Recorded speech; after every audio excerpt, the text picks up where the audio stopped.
नमस्कार मित्रों। उपेंद्र नाथ रैना साहित्य संवाद के इस मंच पर मैं आज आपके लिए कार्यक्रम लेकर आया हूं, रचना धर्मिता। और आज के इस कार्यक्रम में हमने यहाँ पर पटना से आमंत्रित किया है जाने माने साहित्यकार श्री रत्नेश्वर सिंह को। थोड़ी देर में हम आज के अतिथि को इस मंच पर जोड़ते हैं और उसके बाद उनसे हम बातचीत करते हैं। आइए सबसे पहले हम आज के साहित्यकार अतिथि श्री रत्नेश्वर सिंह को पटना से यहाँ पर जोड़ते हैं। नमस्कार, नमस्कार, आपका स्वागत है आपका। नमस्कार नमस्कार। कैसे हैं आप और कैसा जीवन चल रहा है? बहुत बढ़िया रैना जी, आपसे मिलके बहुत खुशी हो रही है, बहुत अच्छा लग रहा है। आपकी कविताओं से और आपके व्यक्तित्व से मैं परिचित पहले हो चुका हूँ और इसलिए आपसे मिलना बहुत सुखद है, सीधे ऑनलाइन इस तरह से। क्या बात है, बहुत बढ़िया, बहुत अच्छा। और मैं अपने मित्रों को आपके बारे में क्या परिचय दे दूं। आप फेसबुक पर तो आपको बहुत सारे मित्र फॉलो करते रहते हैं और फिर भी ये मेरा जी आज का धर्म है। सबसे पहले जिस विशेष व्यक्तित्व को मैंने यहाँ पर अपने मंच पर आमंत्रित किया है उनके बारे में मैं कुछ दो चार शब्द कहना चाहूँगा। वैसे आपका परिचय तो बहुत ही प्रभावशाली है, लेकिन उसमें से कुछ बिंदु जो मैंने लिए हैं और शेष बिंदु जो है आपके साथ बातचीत में हम अपने मित्रों तक उनको लाएंगे। अब देखिए, इस बीच में सदानंद मिश्र जी आकाशवाणी के हमारे मित्र हैं, नमस्कार कर रहे हैं, वे जुड़ गए हैं।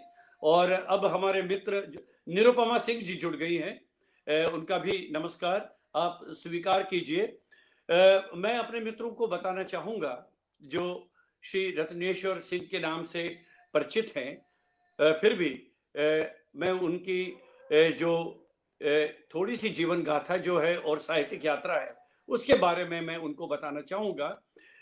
आपको पर्यावरण पर लिखित उपन्यास रखना मेरी जान, इसको बेस्ट सेलर के रूप में माना गया है। इसका तात्पर्य क्या है, वास्तव में इसका अर्थ क्या है, हम सिंह साहब से ही बातचीत करेंगे।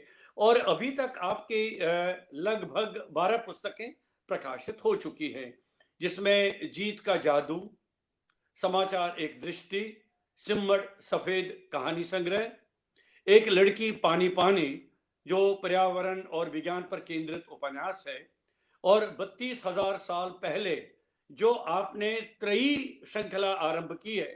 त्रयी श्रृंखला में पहली कड़ी जो है महायुग उपन्यास जो है वो आपके उसमें योगदान में है। और उसके बाद आपने काफी सफल हिंदी निबंधों का भी संग्रह प्रकाशित किया है। ये तो मोटा मोटी मैं जो आपके प्रकाशन के बारे में बताना चाहूंगा। और उसके साथ आपको कई पुरस्कार भी मिल चुके हैं। अब आप ये पूछेंगे कि मैंने आपको आज के कार्यक्रम के लिए क्यों यहाँ पर आमंत्रित किया है। जब मैं आपका परिचय देख रहा था तो मुझे आपका जो व्यक्तित्व है वो थोड़ा सा रोचक लगा। इस मायने में एक तो पर्यावरण को आपने अपना विषय बनाया है और उसके साथ आपने पत्रकारिता में भी काम किया है, जिस पर आपको पुरस्कार भी मिला है। और उसके अतिरिक्त आपका विज्ञान में भी दखल है। तो कुल मिलाकर ये तो आपका साहित्यिक व्यक्तित्व रहा। अब मैं आपको बताना चाहूँगा, हमारे साथ भारत दास भी जुड़ गए हैं और निशा चंद्रा भी जुड़ गई हैं अहमदाबाद से। मैं उनका सभी का हार्दिक स्वागत करता हूं आज के इस कार्यक्रम में। अब सबसे पहले मेरे मन में एक सवाल ये आता है, आपका जन्म तो ननिहाल में हुआ है और आपके बारे में जो मुझे ज्ञात हुआ है, आरंभिक जीवन जो है आपका बहुत संघर्षपूर्ण रहा है। अब छोटे थे, बालक थे, तो क्या संघर्ष रहा है और जन्म ननिहाल में क्यों हुआ है, पहले इसके बारे में थोड़ा सा बताइए। आप बहुत ही अच्छा सवाल आपका है और भावुक करने वाला भी। दरअसल वैसे सामान्य तौर पे बिहार में जो लड़की होती है जिसकी शादी होती है तो ज्यादातर लड़कियों का जो पहला बच्चा होता है वो वो लड़की जो है वो अपने नहर में ही रहती है और वहीं उसका प्रसव होता है। तो ये एक संस्कृति आप कह सकते हैं, कल्चर कह सकते हैं कि नैहर पीहर जिसको आप कहते हैं, वहां पे उसका रहना और फिर वहां जन्म लेना, क्योंकि वहां पे वो बहुत ज्यादा लोगों की आंखों का तारा एक तरह से रहती है लड़की। तो वहां पे ये एक वजह सामान्यतः रही होगी मेरे लिए भी। लेकिन मेरा पारिवारिक बैकग्राउंड जिसके बारे में आपने कहा, मेरा गांव तो बड़हिया है, लखीसराय जिले में। वो पटना के बहुत पास है। तो वो बहुत अच्छा था और मेरे पिता भी एक अच्छे किसान थे। लेकिन अर्लियर, मतलब जब मैं 4 साल का था तभी उनका देहांत हो गया। उसके बाद एक पारिवारिक मुश्किलें जो कहते हैं वो शुरू हुई। तो इसलिए मेरे लिए थोड़ा स्ट्रगल हो गया। जब 9th में था तभी स्टेप ब्रदर्स थे, उनके साथ बंटवारा एक शब्द है हम लोग के यहाँ, जब अलग अलग किए जाते हैं लोग। तो उसके बाद थोड़ी सी मुश्किलें हमारी और बढ़ गई। संघर्ष था, खेतों में जाना पड़ा। और मेरी शुरुआत जो हुई, जो काम की शुरुआत जिसको आप कह सकते हैं, वो खेती से हुई। मैं किसान के रूप में मैं अपने खेतों में गया, वहां काम किया, वहां हल के साथ चला, बीज बोया, फिर उसकी कटनी कराई। चना और मसूर और गेहूं, ये 3 फसलें हमारे खेत में थी। और फिर हम उसकी कटनी, उसकी दमाही, यहाँ एक शब्द चलता है जब उसको रोलर से या बैल चला करके उसके अनाज को निकाला जाता है, फिर उसे उसाया जाता है, उसौनी। तो वो एक बचपन, एक तरह से 9th में जब मैं था तो बचपन ही एक तरह का था वो। तो वो जो चीजें मैंने देखी कि बीज बोने के बाद छोटा छोटा जब उसका पौधे का जब अंकुरण के बाद जो वो सीधे लंबा, अगर आप चने का देखेंगे तो हरे रंग का, वो उसको यहाँ पे खूंटी या कांटी बोलते हैं, निकलना। तो वो पूरा का पूरा मेरे जीवन पर बहुत प्रभावी रहा, बहुत प्रभाव डाल दिया उसने, क्योंकि मैंने एक सृजन देखा अपने खेतों में, और संघर्ष के साथ फसलों का उपजना, उपजाना मैंने जिया, महसूस किया। तो ये सब मेरे बचपन के समय में, जब मैं 10th पास आउट नहीं हुआ था, उसी समय ये सारी चीजें मेरे साथ हुई। तो इसलिए आप उसको उस रूप में देख सकते हैं, संघर्ष कह सकते हैं, नहीं भी कह सकते। नहीं, ये तो बहुत अच्छी बात कही और आपने बिल्कुल साफगोई के साथ कहा कि किस तरह से आपको शुरू-शुरू में अपने बाल्यकाल में ही इतना संघर्ष देखना पड़ा। और सबसे बड़ी बात जो है कि किसान के रूप में जो आपकी जीवन की शुरुआत हुई है और आप मिट्टी के साथ जुड़ गए, आप खेत खलिहानों के साथ जुड़ गए, आप ग्रामीण परिवेश के साथ जुड़ गए। और स्वाभाविक है कि पर्यावरण के प्रति भी आपकी उतनी जागरूकता रही। इसलिए शुरुआती जीवन जो आपका रहा बहुत ही उस धारा में प्रभाव उसका होता रहा कि आप बड़े-बड़े कमरों में, सीमेंटेड घरों में पैदा नहीं हुए। आप इस धरती, जिसको मैं कहूँगा धरती पुत्र हैं आप। आप ज़मीन पर पैदा हुए हैं। तो इसलिए आपको आपके जीवन में उसका अच्छा खासा प्रभाव रहा।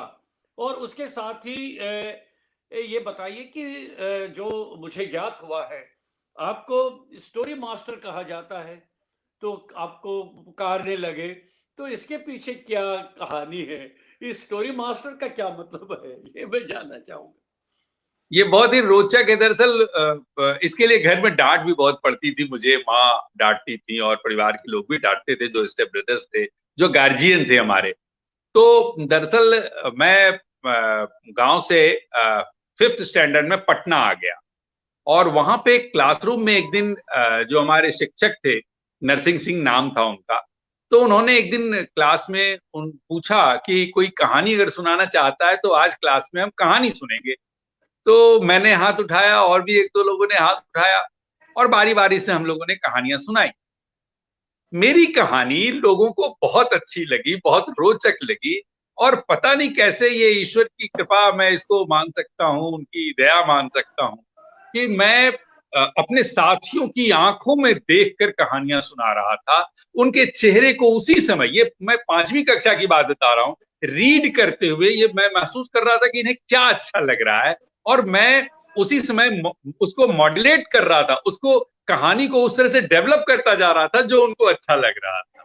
तो ये चीज जब हुई तो उसके बाद बहुत सब, मेरा क्लास तो सारे साथी तो प्रभावित थे ही, शिक्षक बहुत प्रभावित हुए, और वो दूसरी कक्षा में गए और वहां से उन्होंने बुलवाया कि एक लड़का है वहां जाओ, उसे बुला के लाओ, रत्नेश्वर नाम है उसका। फिर जब मैं दूसरी कक्षा में गया कहानी सुनाने, मैं अपनी कक्षा से दूसरी कक्षा में जाने लगा, तो जब वहां गया तो उन्होंने कहा कि ये स्टोरी मास्टर है, ये कहानियां बनाता है, इसलिए आज से इसको हम लोग स्टोरी मास्टर के नाम से बुलाएंगे। क्या और बात उसके है, क्या बात बाद है। और उसके बाद वो अक्सर वो दूसरी कक्षाओं में मुझे इस बात से बुलवाते थे कि जाओ 5th A में एक लड़का है स्टोरी मास्टर, उसको बुला के लाओ, उसकी कहानी सुनेंगे। और फिर उस समय से पूरे स्कूल में सारे स्टूडेंट्स और टीचर्स मुझे स्टोरी मास्टर के नाम से बुलाने लग गए। तो लेकिन आप स्वयं क्या अनुभव किया आपने, क्या क्या उसका जो आप स्टोरी मास्टर के नाम से आपको बुलाने लगे, तो आपको आपके अंदर व्यक्तित्व क्या लगा कि कुछ चेंजेस आपने अनुभव किए, महसूस किए अपने भीतर कहानी लेखन के प्रति, या आप कुछ लिखना चाहेंगे, या आप साहित्य में ही जाएंगे? ये तो खैर उस समय तो बचपना था, उस समय आपका जी। बाल्यकाल चल रहा था, तो उस समय क्या आपने अपने आप में विशेष महसूस किया? उस समय तो मैं अपने परिवार से डरा रहता था, इसलिए अगर कोई स्टोरी हाँ, मास्टर कहता भी था तो यही यही मैं जानना चाह रहा था। मैं उसे चुप कराता था कि अरे अरे सबके सामने मत बोलो। तो ये एक चीज थी, लेकिन एक चीज बहुत मुझे लगता है कि पंच तत्वों ने ये निर्णय कर लिया था कि मुझे कहानी की दुनिया में उसको लेके जाना है। क्योंकि जब मैं फादर के देहांत के बाद, मेरी उम्र लगभग 6 साल 7 साल की रही होगी, जब 2-3 साल हो चुके थे, तो मुझसे कई लोग पूछते कि बड़ा होकर क्या बनोगे। जो भी बुजुर्ग कभी मिलते, प्रणाम मैं करता उनको, पांव छूकर प्रणाम करता, तो वो पूछते कि क्या बनोगे, तो मैं कहता लेखक बनूंगा। अब ये एक बहुत चकित करने वाली बात उन लोगों के लिए भी थी कि उनके आस पड़ोस न रिलेशन, न गुतिया, न परिवार, किसी में भी ऐसे संबंधी में कोई लेखक नहीं है। तो ये बात इसके दिमाग में आई कहां से कि ये लेखक बनना चाहता है। तो ये निश्चित तौर पे शब्द तक प्रकृति ने दिए, पंचतत्वों ने दिए मेरे मुंह में, कि मेरे मन में क्या ये बात, इच्छा आ जाए कि मैं लेखक बनूंगा। तो ये क्या एक बात है। मुझे लगता है कि पूरा निर्णय था पंचतत्वों का। मैंने कोई निर्णय नहीं लिया, उसने मुझे निर्णायक बना दिया इस रूप में कि मैं उसी क्षेत्र में बढ़ूं। लेकिन वो कोई ग्लैमर नहीं था उस समय मेरे मन में लेखन के प्रति, क्योंकि घर में पिटाई होती थी। शिक्षक भी जो ट्यूशन के लिए आते थे वो शिकायत करते थे कि ये तो स्टोरी मास्टर बन के दूसरी कक्षाओं में जाता है कहानियां सुनाने, ये क्या खाक पड़ेगा। तो इस तरह से पिटाई भी होती थी कि तुम दूसरी कक्षा में जाके पढ़ाओगे, कहानी सुनाओगे तो पढ़ोगे क्या। तो ये एक समस्या मेरे साथ थी, इसलिए मैं उसके लिए चुप ही रहता था।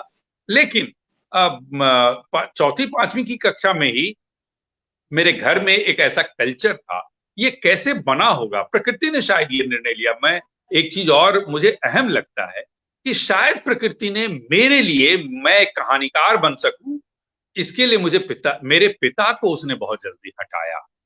शायद मेरे पिता होते तो मैं एक कहानीकार नहीं। क्यों? क्योंकि वो इस तरह के काम में मुझे जाने ही नहीं देते।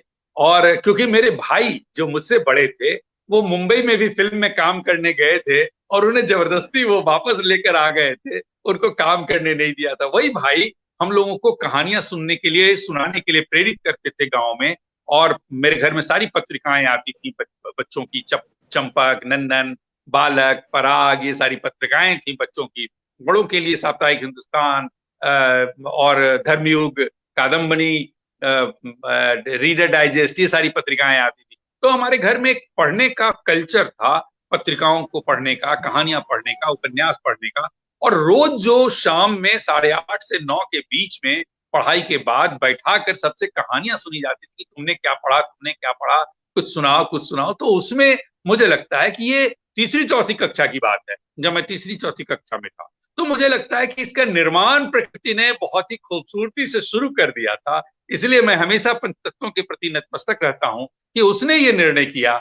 इसके आगे मैं बताऊंगा कि कैसे उसने मुझे जंगल में भेजा और मैं बहुत दिनों तक जंगल में भटक कर क्या क्या पाया, इसके बाद में बताऊंगा। तो ये पूरा का पूरा प्राकृतिक निर्णय है, पंचतत्वों का निर्णय है, ईश्वर का निर्णय है कि मैं एक लेखक बनूं, कहानीकार बनूं। क्या बात है, क्या बात है। वो तो आपने पंच तत्वों की बात की, आप जंगल में गए, क्या अनुभव रहा उसका निश्चित रूप से आप तो बताएंगे। लेकिन इस बीच में मैं आपको ये भी सूचित करना चाहूंगा, अनुराधा जी हमारे साथ जुड़ गई, अनंदा पाटनी जी अमेरिका से आपका कार्यक्रम देख रही हैं, संतोष रैना जी जुड़ गई, और सदानंद मिश्र जी हमारे साथ, सौम्या पांडे जी वो भी जुड़ गई हैं, और आशुतोष रैना मेरे अनुज हैं, वो भी आपका कार्यक्रम सुन रहे हैं। बहुत दिलचस्प बातें हो जी रही हैं और बहुत ही रोचक बातें हैं।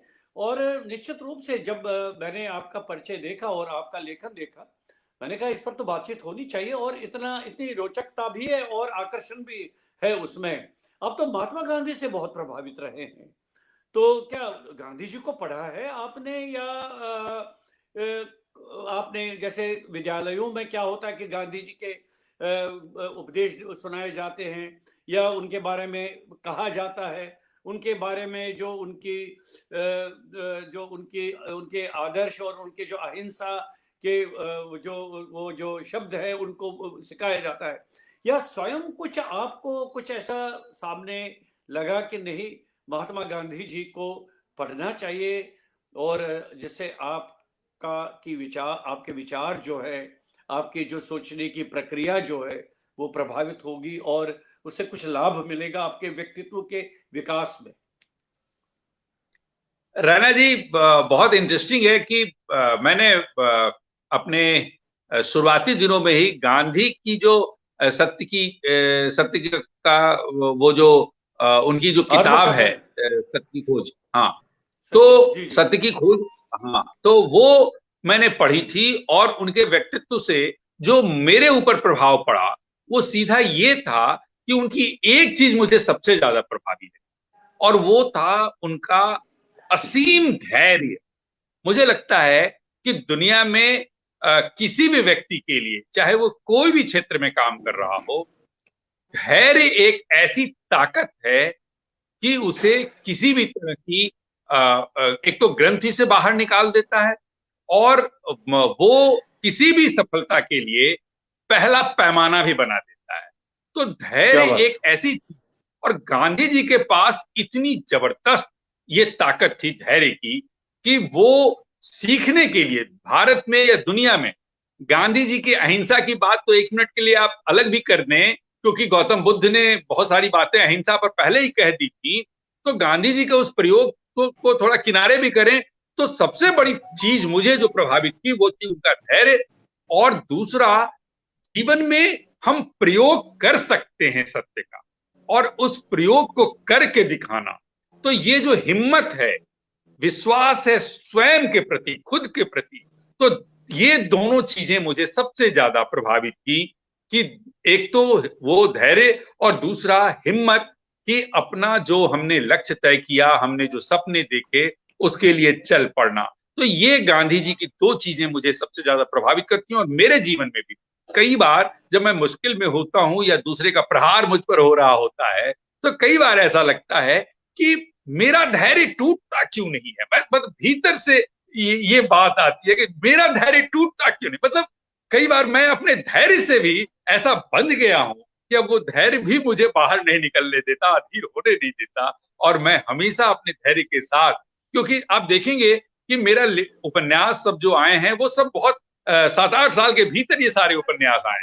और इसके पहले अब इमेजिन करिए, और इन सब में मैं 99 के बाद रिसर्च ही कर रहा हूं सिर्फ इन विषयों पर, और उपन्यास मेरे आते हैं इतने समय के बाद। तो आप इमेजिन करिए कि आज तो थोड़ा सा कुछ कोई किताब पढ़ लेता है या थोड़ी बहुत जानकारी मिल जाती है या कोई घटना दिख जाती है तो तुरंत वो कोई किताब लिख लेता है। और रेखना मेरी जान जिसकी आपने चर्चा की थी, 2002 से मेरा उसमें रिसर्च शुरू हुआ था। 1999 के बाद 2000 के आसपास में एक लड़की पानी पानी पर मेरा रिसर्च शुरू हो गया था, मतलब पानी पर रिसर्च। आप इमेजिन करिए कि ये पूरा का पूरा इतने लंबे समय तक किस धैर्य के साथ मैंने रिसर्च किया होगा, और किताबें इतनी बाद आ रही हैं मेरी, इतने समय के बाद आ रही हैं। इस बीच में मेरी एक दो कहानियां आई थी जिसमें कि हम थोड़ा अलग करने की कोशिश मैंने की थी 99 के बाद। 99 में जो मेरा संग्रह आया था वाणी प्रकाशन से, सिम्मर सफेद, उसमें परंपरागत कहानियां थी, ग्रामीण कहानियां थी, रिश्तों की कहानियां थी। लेकिन उसका लोकार्पण करने, बहुत रोचक किस्सा मैं जोड़ दूं यहाँ, तो उसका लोकार्पण करने नामवर सिंह जी आए थे पटना। क्या और बात है, जब वो क्या बात है। और पटना जब आए वो, तो लोकार्पण किया। पहले उन्होंने कहा था मैं बोलूंगा नहीं कुछ, सिर्फ लोकार्पण करूंगा, बाकी लोग बोलेंगे। लेकिन जब वो लोकार्पण कर चुके और जब कार्यक्रम खत्म होने की स्थिति में था, तब अचानक उन्होंने कहा कि मैं भी बोलूंगा। और तब वो आए डैश पर, और 22 मिनट तक वो मुझे खारिज करते रहे, पूरी तरह हे, ध्वस्त करते रहे कि इसकी क्या किताब बात। में कुछ भी नहीं। और हम्म। और एक अंतिम पंक्ति उनकी यही थी कि रत्नेश्वर के पास कहानी कहने का मसाला है। आहा, और इसके सिवा उन्होंने मेरे पक्ष में कोई बात नहीं कही। तब मुझे लगा कि शायद मुझे ये जो धमक्का लगा है, वो जो पीठ पर मारते हैं धमक्का, वो जो लगा है नामवर जी का, वो शायद प्रकृति ने इसीलिए कराया कि मुझे परंपरागत काम नहीं करना है, मुझे कुछ बदल कर काम करना है। और फिर तब से मैं प्रयोग करने की कोशिश शुरू किया कि कुछ ऐसे काम जो हिंदी में ना हुए हों, भारतीय भाषाओं में नहीं हुए हों, वैश्विक स्तर पर नहीं हुए हों, उसकी तलाश, उसकी खोज। और फिर बस उसके कारण जो रिसर्च मेरा शुरू हुआ, वो खोज शुरू हुई, तो मेरे रिसर्च और खोज तो चलते रहे, लेकिन मेरी किताबें बहुत, जो कहानी संग्रह आया वो 2013 में आया, और मेरा जो उपन्यास आया रेखना मेरी जान, वो 2017 में आया, और उसके बाद फिर 2019 में, और फिर अभी आया है 2022 और 2023 में, लगातार 2 उपन्यास आए हैं।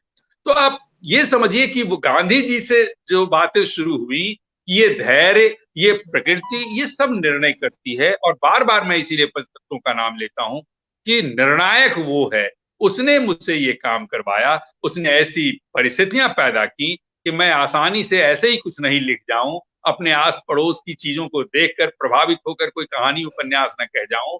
मुझे कुछ अलग करना है, मुझे कुछ अलग कहना है। इसके लिए प्रकृति ने मेरे अंदर वो धैर्य दिलवाने के लिए गांधी जी को पढ़वाया कि धैर्य चाहिए तो ऐसा धैर्य चाहिए। इसलिए गांधी जी का मेरे ऊपर बहुत प्रभाव है। नहीं, बहुत अच्छी बात कही, लेकिन आपने नामवर सिंह जी का संदर्भ दे दिया ना, और जो अंत में उन्होंने कहा कि मसाला है, तो ये शब्द जो ही ये आपके लिए वरदान था, आपको तो उन्होंने दे दिया जो कुछ आपको जी देना था उनको। तो मुझे जी लग रहा है वही आधार और शक्ति बना आपके लिए, जो फिर आप इतना आगे आगे बढ़ते रहे।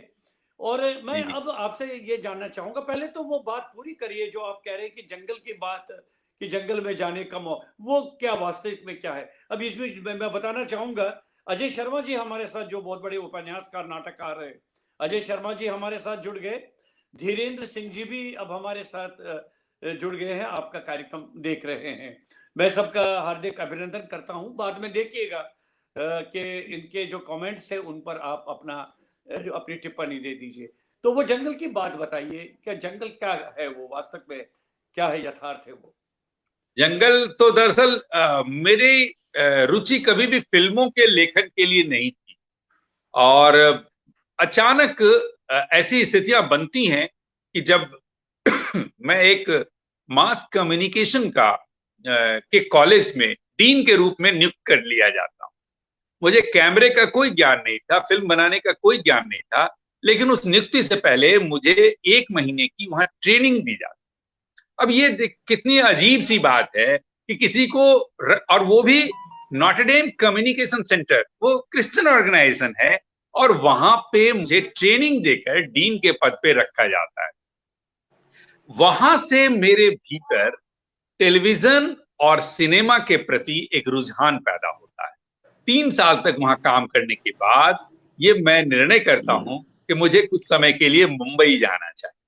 और फिर मैं मुंबई चला जाता हूं। वहां एक सीरियल भी मैं लिखता हूं, शायद आप लोगों ने देखा हो, मानो या ना मानो। इरफान खान उसकी एंकरिंग करते थे, तो उसकी स्क्रिप्ट राइटिंग मैंने की थी। आप देखेंगे उसमें रत्नेश्वर के सिंह आपको नाम मिलेगा, तो जी पहला जी। राइटर मैं ही था उसका। तो उसमें मैंने राइटिंग भी की। लेकिन मैंने प्राकृतिक दृष्टि से अगर मैं कहूं, तो मेरा जो मुंबई में घर जो मैंने लिया, वो दहिसर, अगर आप कभी जाएंगे तो दहिसर के किनारे एक तरफ देखेंगे पहाड़ियां हैं। तो पता नहीं कैसे मैं उन पहाड़ियों की की तरफ चला गया कि उधर अगर कोई घर मिल जाए तो मैं वहीं रहूंगा। और फिर उस तरफ चला गया, वो मीरा रोड और दहिसर का एक बॉर्डर था, जहां पे मैं एकदम पहाड़ी के नीचे जंगल के पास एक घर मिला मुझे, और मैं वहां रहने लगा। और उसके बाद वहां ऊपर पूरा वहीं से जंगल शुरू हो जाता था, पहाड़ियां, जो नेशनल पार्क है, जो संजय गांधी नेशनल पार्क मुंबई का, तो उसका एक हिस्सा उधर जुड़ता है और फिर वो पूरा गोवा तक चला जाता है। वो वाला वो जंगल पूरा, वो पहाड़ियां। तो वहां पे मैं सुबह से दिन दिन भर जंगल में भटकता रहता था, वहीं से निकलकर। और वहीं अपने जीव, मतलब कि तेंदुआ वगैरह तो हमेशा वहां आसपास घूमता रहता था। इतना खूबसूरत सुंदर सुंदर सांप मैंने वहां देखे हैं, मतलब विचित्र, ऐसे ऐसे जैसा कि कहीं और नहीं दिखा मुझे। आसपास वो घूमते रहते थे, और मैं घंटों दो पौधे को देखता रहता था, उनको बढ़ते देखना, उनकी ध्वनियां भी मैं सुनने लग गया था, जब मैं उनको लगातार 4-4 5-5 घंटे देखता रहता था, उन दोनों क्या बात है, बढ़ते क्या हुए बात है। आसपास के। तो वहां पे जंगल में एक दिन कुछ ऐसी स्थितियां बनी, जब मैं अपने उस जो घर लिया था उसके कमरे में था, तो मुझे जागृत किया गया, मुझे उठाया गया रात में सोते समय, लगभग वो 3 बज रहे थे।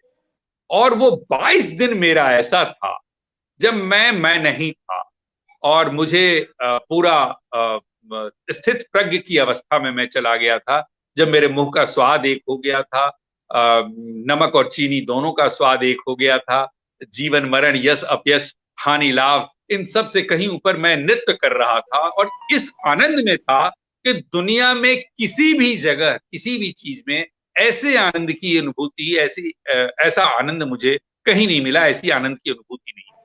तो ये वहां, मतलब मुझे शरीर से बाहर भी जाने का मौका मिला, और ब्रह्मांड का भ्रमण भी मैंने किया। वापसी हुई, जब वापस आता था शरीर में, तो ऊपर तक तो बहुत आसानी से मेरे प्राण, मतलब शरीर जीवंत हो जाता था, लेकिन पेट के नीचे, कमर और कमर के नीचे वो वैसे ही शिथिल पड़ा रहता था, और आधे घंटे 45 मिनट लगता था हाथ से सहला सहला कर उसको जीवंत करने में। वो एकदम मृत जैसा पड़ा रहता था, उसमें कुछ भी जान नहीं होता, लेकिन धीरे धीरे धीरे धीरे वो जागृत हो जाता था। ये सब कुछ हुआ उस 22 दिन में। और वो मेरे लिए वहीं पे, जब मैं निस्वाद हो गया, तो मुझे लगा कि अब परिवार में लौटना मेरे लिए आसान नहीं है, क्योंकि कोई रुचि नहीं रह गई थी मेरे भीतर सांसारिक और पारिवारिक जीवन में। लेकिन जो मेरे गुरु थे, उनका आदेश नहीं था, और वो आते थे हमारे सामने, जो इस पृथ्वी पर नहीं थे, वो आते थे, और उन्होंने जो गाइडेंस दिया उसमें दिया कि तुम्हें अर्जुन की तरह स्थित प्रज्ञ तुम हुए, लेकिन अर्जुन की तरह यहां रहकर योग करना है, समाज के बीच में रहकर काम करना है, और पंच तत्व प्रकृति जो है वो तुम्हें बार बार बताती रहेगी कि तुम्हें क्या काम करना है, तुम्हें कैसे काम करना है, और वो तुम्हारी सहायता भी करेगी। और भी कई ऐसी स्थितियां, जैसे बहुत सारी शक्तियां मुझे दे दी गई थी, उन शक्तियों को के कारण मैं निस्वाद हो गया था। तो फिर कहा गया कि आप इन शक्तियों के साथ, मैंने कहा कि मैं इन शक्तियों के साथ निस्वार्थ भाव से कैसे ये सब कर सकता हूं। तो वो शक्तियां फिर मुझसे वापस ली गई और पंचतत्वों में जमा की गई, और कहा गया कि जब जब उसको जरूरत पड़ेगी तुम्हारी, ये शक्तियां वापस तुम्हारे पास आएंगी और तुम वो काम कर पाओगे। तो इसलिए ये जंगल का जो मेरा अनुभव है, वो मेरा स्थित प्रज्ञ होने का अनुभव, जहां मैं था ही नहीं, मैं कहीं और चला गया था, और एक अलग तरह के जीवन के साथ मेरी वापसी हुई इस सामाजिक जीवन में, कुछ विशेष काम करने के लिए शायद पंचतत्वों ने ये निर्णय किया है। बहुत अलग अजीब तरह का, अजीब प्रकार की अनुभूति रही है वो आपकी। खैर हम तो बस सुन रहे हैं, ना उसको अनुभव कर सकते हैं, ना उसको ग्रहण कर सकते हैं। आपकी उस समय की अवस्था क्या रही होगी, किस स्थिति में रहे होंगे आप उस समय, बस प्रभु आप जानते हैं, हम तो कुछ नहीं कह सकते उसके बारे में। लेकिन हम तो आज के इस संसार की, और आप हमारे सामने हैं। अब इस बीच में पूनम शर्मा जी मुंबई से जुड़ गई, आपका कार्यक्रम देख रही है, बहुत अच्छी कवियत्री है, आजकल खूब फेसबुक पे उनकी कविताएं आती हैं। तो अब सबसे पहले आपसे बात करना चाहूंगा, जो आपका ये बेस्ट सेलर वाला उपन्यास जो है, जो विशेष रूप से पर्यावरण पर आधारित है। रखना मेरी जान। एक तो इस शीर्षक पर मुझे बहुत आकर्षित लगा, बहुत ही रखना मेरी जान आपने ऐसे बांध दिया पहले शीर्षक से ही। और किस तरह से आपने इसको उपन्यास के रूप में इसकी रचना की है और पर्यावरण को किस रूप में आपने इसमें उसमें जगह दी है, स्थान दिया है। रैना जी, रेखना मेरी जान नाम पर बड़े बड़े साहित्यकारों को थोड़ी आपत्ति थी और नाम देखकर उन्होंने कहा कि कोई चलताऊ उपन्यास होगा, और कई लोगों ने कहा कि इस नाम को देखकर तो मैं किताब कभी नहीं खरीदता या खरीदती। तो ये एक समस्या उस नाम के साथ आई थी लोगों के बीच। लेकिन मुझे पता था कि रेखना मेरी जान नाम क्यों है, और जब किताब आएगी और धीरे धीरे जब लोगों के बीच पहुंचेगी तब लोगों को समझ में आएगा। तो एक आप जब रामचरितमानस पढ़ेंगे तो आप एक चीज देखेंगे कि आम पाठकों के लिए एक कहानी शुरू से अंत तक चलती है, और उस जब विद्वान जो होते हैं, जो ज्ञाता होते हैं, जो ज्ञानी होते हैं, उनके लिए उसके भीतर अनेक अंतर्धाराएं चलती हैं जिसके भीतर बैठकर वो आनंद प्राप्त करते हैं। तो साहित्य में एक ऊपरी लेयर आम पाठकों के लिए होता है, उसी में किताब का शीर्षक और किताब का कवर, उसका आवरण आम पाठकों को ध्यान में खींचने के लिए बहुत आवश्यक है, मेरी राय है। क्योंकि सबसे पहले हम आपका मुखरा ही देखते हैं, चेहरा ही देखते हैं, आपसे बातचीत तो बाद में होती है, उसका प्रभाव तो बाद में पड़ता है। तो ये जो पहला ऑरा है, उसका एयर है, वो प्रभावी हो, लोगों को अपनी ओर खींचे, आम लोगों को, मैं आलोचकों की बात नहीं कर रहा, आम लोगों को अपनी ओर आकर्षित करे। इसके लिए मैं बहुत सचेत रहता हूं और डिजाइन भी मैं वैसा ही करने का प्रयास करता हूं, कराने का प्रयास करता हूं। तो ये जो रेखना मेरी जान है, दरअसल रेखना का मतलब कोई लड़की नहीं, रेखना का मतलब वो रेखाएं हैं जो हमने खींची हैं आपस में, चाहे वो जाति का हो, चाहे वो धर्म का हो, चाहे वो देश का हो, चाहे वो भाषा का हो, चाहे वो रंग का हो, चाहे वो लिंग का हो। तो वो रेखाएं जो हम खींचते हैं, रेखना करते हैं, रेखते हैं, उसको मैंने यहां रेखना के रूप में प्रेजेंट किया है। तो वो जब आप जब उपन्यास पढ़ेंगे तब वो पता चलेगा। और मेरी और जान, इसका पहला अर्थ ये खुलता है कि ये जो रेखना है, जो हम रेखते हैं, जो हम खींचते हैं आपस में, वो अपनी जान की तरह, मेरी जान की तरह हम हमेशा खींचते हैं। चाहे वो भाषा के, हिंदी के लिए हो तो हम भाषा पर ऐसे कट्टर बनने लगते हैं कि हिंदी सर्वोच्च है, उसके सामने कुछ नहीं। देश के लिए बात करते हैं तो वो सर्वोच्च है, जाति के लिए बात करते हैं तो वो तो मतलब ऐसी कट्टरता जैसी स्थिति आने लगती है रेखाएं खींचकर। तो वो मेरी जान की तरह है, पहला अर्थ रेखना मेरी जान का ये है। लेकिन यहां रेखना और मेरी जान दोनों में ये अंतर है कि रेखना वो रेखाएं, मेरी जान दो तूफान का नाम है जो ग्लोबल वार्मिंग की वजह से पृथ्वी पर आता है और वो प्रभावित करता है पूरी दुनिया को, भारतीय क्षेत्र को, बांग्लादेश को। तो ये रेखना मेरी जान का तात्पर्य है, उसका अर्थ है। तो इसलिए इसका ये युवाओं में बहुत पसंद किया गया कई कारणों से, उसके नाम की वजह से भी। जब वो पहली बार ले गए, उसके बाद उसमें जो कथानक है, एक प्रेम कथा है उसमें, बांग्लादेश की पृष्ठभूमि पर वो पूरी कहानी है। वो आज से 40 साल आगे की कहानी है, जब बांग्लादेश डूब रहा होगा और वो सारे के सारे लोग भारत की ओर भाग रहे होंगे। उसमें भारत की ओर भागते हुए एक प्रेम कथा चलती है, एक लड़के और एक लड़की की कहानी भी साथ में चलती है जो भागते हुए भारत की ओर आ रहे हैं। ये पूरी कहानी वहीं बॉर्डर पर, भारत के बॉर्डर पर आकर खत्म होती है। तो ये है रेखना मेरी जान की पूरी कहानी, उसका थीम यही। तो इसीलिए इसको बेस्ट सेलर कहा गया। और बेस्ट सेलर इसलिए कि इसकी बहुत ज्यादा, मतलब 50,000 से भी ज्यादा प्रतियां इसकी थी। और प्रकाशक ने गांव गांव में शिविर लगाए, अजीब तरह से उसने इस किताब को बेचा। तो ये भी एक बेस्ट सेलर के रूप में उसको प्रेजेंट करने की बात कही गई, उसको चूंकि उसकी बिक्री इतनी थी। लेकिन वैसे अमेजन वगैरह पे या फ्लिपकार्ट वगैरह पे भी एक बेस्ट सेलर वाला जो एक टैग आता है, जैसे अभी जो मेरा नया उपन्यास त्रयी, जिसकी बात आपने कही अभी, वो जो आई है उपन्यास त्रयी, उसमें जो 2 उपन्यास आए हैं 32,000 साल पहले और हिमयुग में प्रेम, वो दोनों भी अमेजन बेस्ट सेलर बनी हुई है। तो बेस्ट सेलर मतलब टॉप 10 में जब कोई किताब शामिल हो जाती है तो प्रकाशक उसको बेस्ट सेलर के रूप में घोषित करने लगता है। तो बेस्ट सेलर का मतलब ज्यादा से ज्यादा पाठकों तक किताब पहुंच रही है, और ये तो एक बाजार का टर्मिनोलॉजी भी है बेस्ट सेलर। मुझे ऐसा लगता है किताबें ज्यादा से ज्यादा पाठकों तक पहुंचती है, यही महत्वपूर्ण।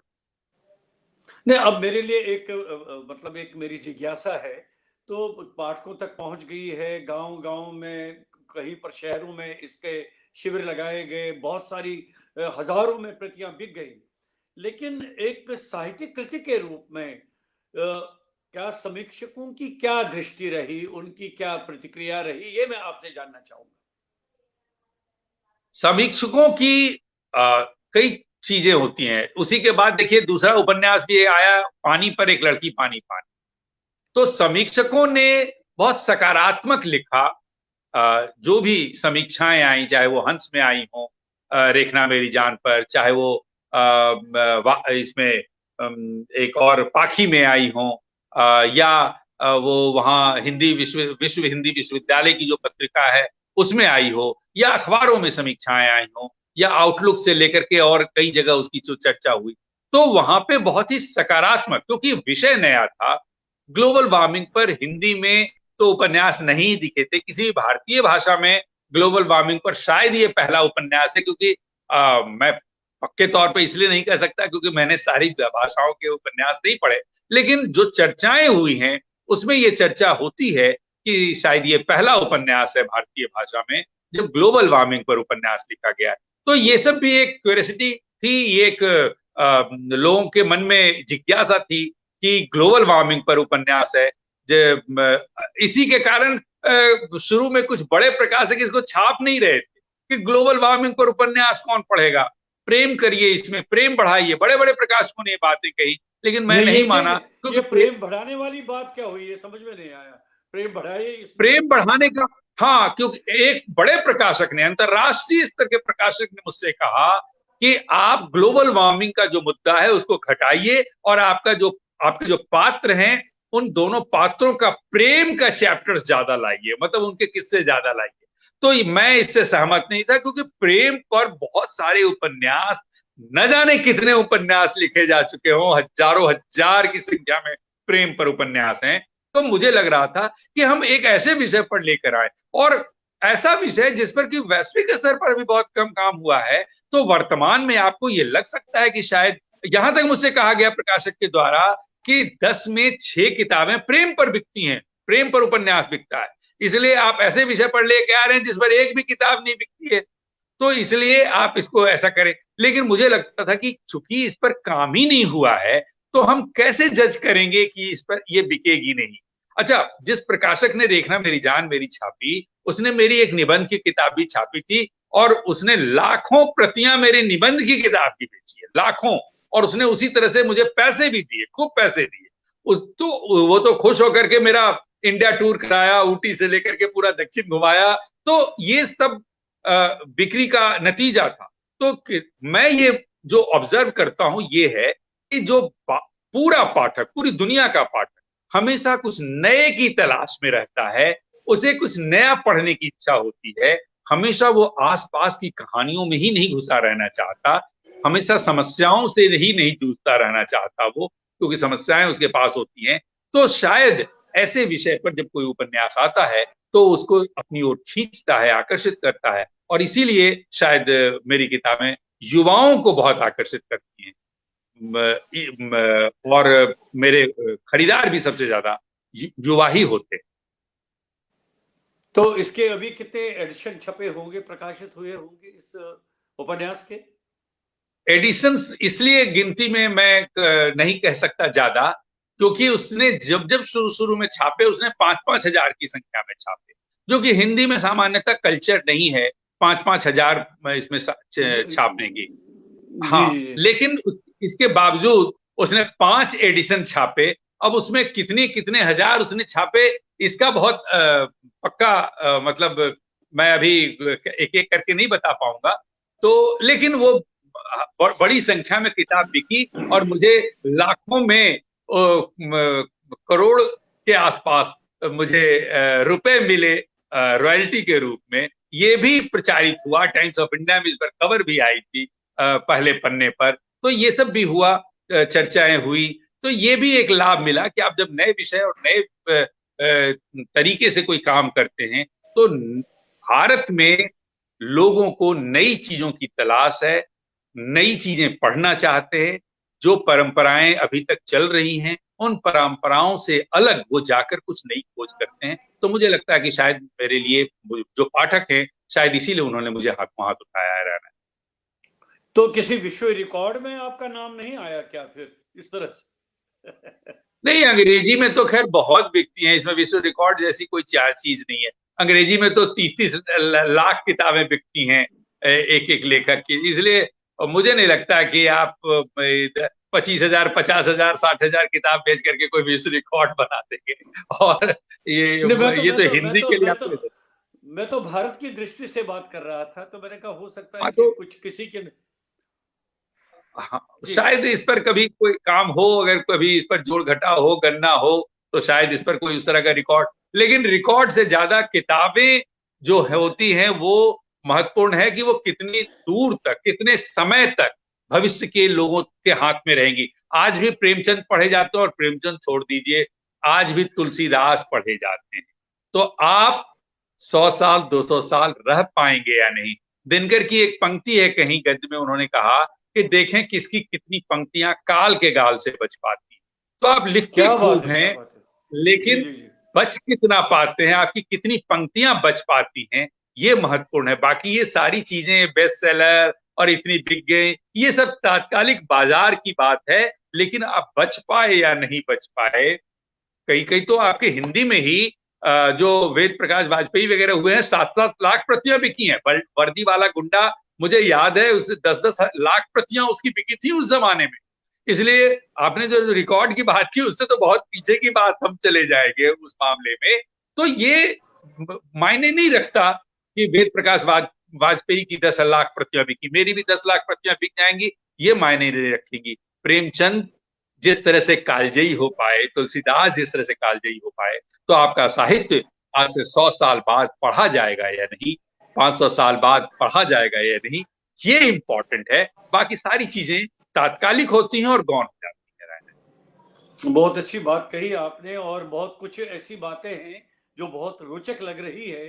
तो वैसे मेरी एक और जिज्ञासा ये है कि अक्सर हमने ये देखा है कि जो बहुत अच्छे उपन्यासकार होते हैं, कथाकार होते हैं, लेकिन शुरुआती जीवन में जब वो साहित्यिक यात्रा आरंभ करते हैं, सबसे पहले कवि के रूप में उभरना शुरू करते हैं, कविताएं लिखते हैं।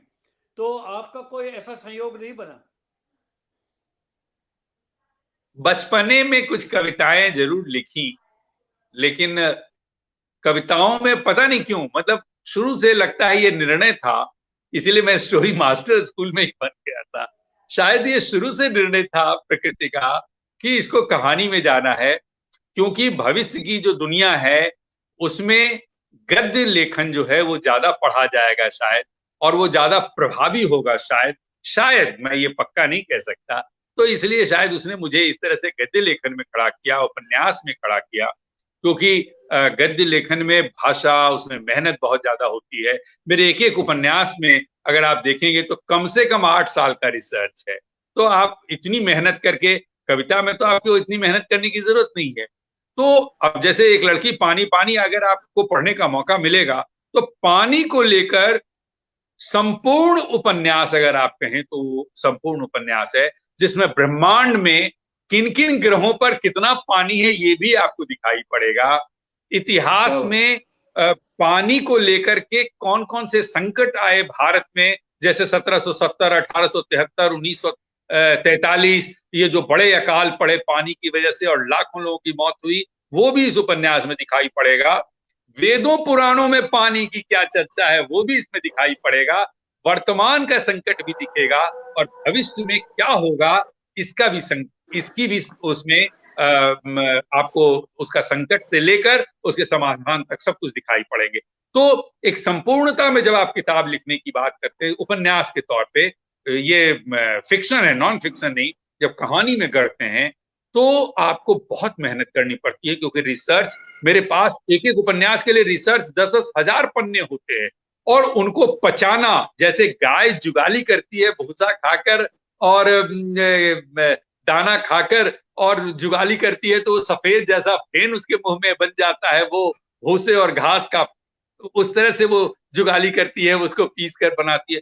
उस पूरे रिसर्च को मुझे उस तरह से जुगाली करनी पड़ती। आप सोच सकते हैं कि किस तरह से मुझे उसे कहानी में उतारने के लिए किस तरह से काम करना पड़ता होगा। तो ये श्रम जो है, ये शुरू से जो धैर्य वाली बात मैंने कही गांधी को लेकर, ये सारी स्थितियां प्रकृति ने तैयार की कि मैं इस तरह का कुछ काम करूं, जो भविष्य में जैसे जैसे पानी की दिक्कत आएगी, मेरी किताब, जरूरत पड़ेगी लोगों को मेरी किताब पलटने की, जैसे जैसे ग्लोबल वार्मिंग बढ़ेगा वैसे वैसे मेरा रेखना मेरी जान, जरूरत पड़ेगी लोगों को पलटने की कि हिंदी में जो कुछ फिक्शन आए हैं उसमें क्या काम हुआ है, और मेरी किताब उन्हें वहां दिखेगी कि मैंने वो काम शुरुआती दिनों में जो भारत में काम हो रहे थे ग्लोबल वार्मिंग को लेकर, पर्यावरण को लेकर, उसमें मेरे उपन्यास दिखेंगे। और जो ये त्रयी आ रही है, इसमें 32,000 साल पहले की पुरानी कहानी है, इस पर भी मेरा बड़ा रिसर्च है।